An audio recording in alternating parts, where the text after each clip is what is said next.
రామ్లీలా మైదానంలో నరేంద్ర మోదీ గురించి అంటే కేవలం నరేంద్ర మోదీని విమర్శించడానికి కాంగ్రెస్ నిన్న ఒక సభ పెట్టింది.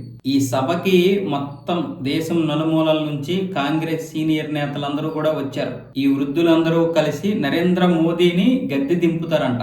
నరేంద్ర మోదీ, అమిత్ షా ఓటు చోరీ చేయకపోతే 5 నిమిషాల్లో వాళ్ళ పదవి పోతుంది, ప్రజలు వాళ్ళని చీకొడతారు.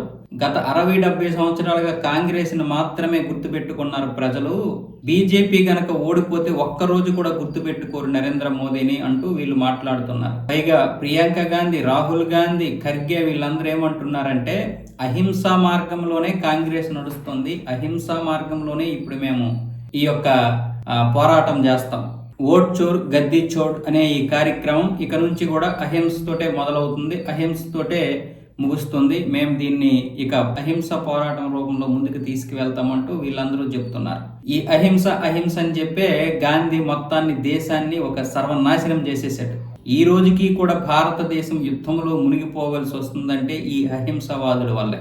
దేశాన్ని ఎలా విభజించాలో చేత కాదు, విభజించడం చేత కాదా లేకపోతే ఒక కుట్రపూరితంగా విభజించారో తెలియదు, కానీ మొత్తానికి అటొక మొక్క ఇటొక మొక్క అని చెప్పి ఆ రెండింటిని మాత్రం ముస్లిం దేశాలను చేసేసి మధ్యలో సెక్యులర్ దేశాన్ని అని చెప్పేశారు భారతదేశాన్ని. ఆ ముసలోళ్ళు ఇద్దరు కూడా వాళ్ళు చేసినటువంటి దరిద్రం ఈ రోజుకి కూడా కనిపిస్తూ ఉంది. నిన్న కూడా రామ్లీలా మైదానంలో ఆ దరిద్రం స్పష్టంగా కనిపించింది భారతీయులకి. మరి ఈ భారతీయులు ఇంకా పూర్తిగా బుద్ధి తెచ్చుకొని అసలు ఈ పార్టీలో కనీసం ఒక ఎంపీ కూడా రాకుండా మనం చేయగలగాలి. ఒక రాష్ట్రం కూడా వీళ్ళ చేతిలో ఉండడం కాదు, ఒక ఎంపీ కూడా వీళ్ళకి రాకుండా చేయగలకపోతే భారతదేశం మళ్ళీ ఈ అహింస అనే పేరుతో మొత్తం నాశనం చేయడానికి కంకణం కట్టుకున్నారు ఈ వృద్ధ శిఖామణులందరూ కలిసి.